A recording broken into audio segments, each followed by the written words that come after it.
Oh yeah, I went to medical school.com. Exposing Dr. Berg.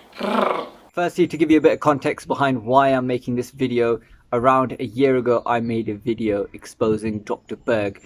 He filed for copyright and got the video taken down.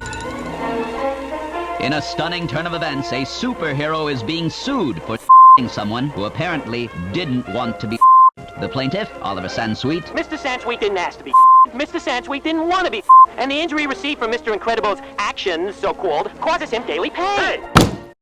If you know about fair use policy on YouTube, you know that you are allowed to use somebody else's videos as part of your video in order to criticize or critique their content. Many of the YouTubers who've tried to show that the things he is saying is potentially dangerous have had the same end result.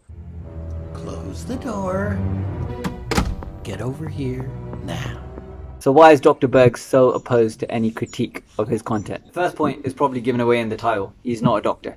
Oh yeah, I went to medical school.com. It is actually illegal or against the regulators' guidance to use the term doctor without explaining what you are a doctor of. So you could have PhD, vet, dentist, medical doctor, and chiropractor. Asking for a friend here. How long is real medical school?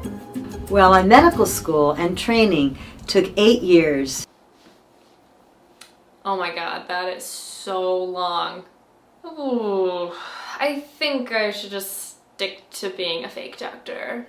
He is in fact a chiropractor and not a medical doctor. And so using this title without giving an explanation of why is potentially misleading the public. Many lay people out there think he's a medical doctor and so value his advice and his authority in the content he's putting out based on the title he's using. There's several lawsuits against Mr. Berg because he's advertised himself as a doctor and got his PR company to do that.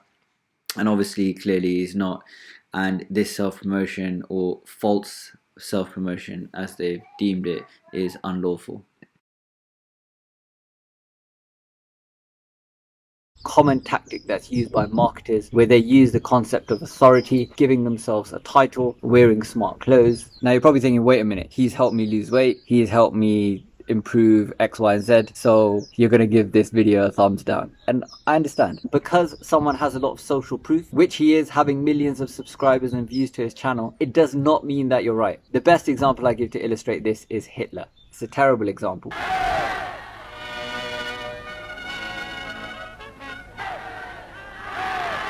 Like a modern Caesar, he stands on the balcony. My next point is the advice he's giving is potentially dangerous.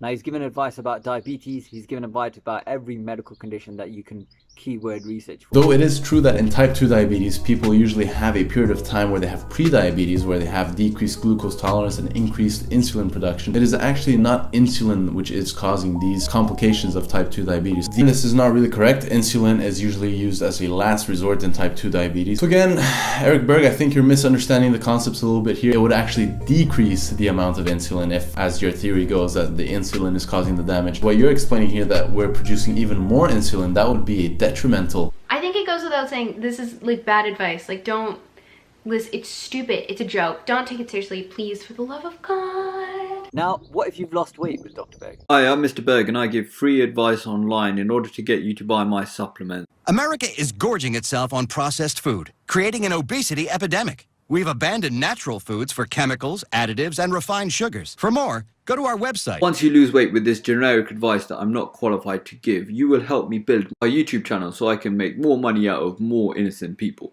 Bringing me on to my next point. Well, if he's giving free advice, what's the harm in it? Now, the harm is, if you go into Social Blade, you'll see that through AdSense, he's made hundreds of thousands. My issue is, if you read the reviews, you'll see that they're auto-generated on his website. And some of his supplements have been shown to be harmful. He's created products around his videos. Now you might say, what's the harm in being a good marketer and getting rich off YouTube? This is capitalism at its best and he's just making money. And that's fine. If you want to buy his products, his ebooks, watch his videos and earn him AdSense, that's absolutely fine. The only thing is, in medicine, you have peer review.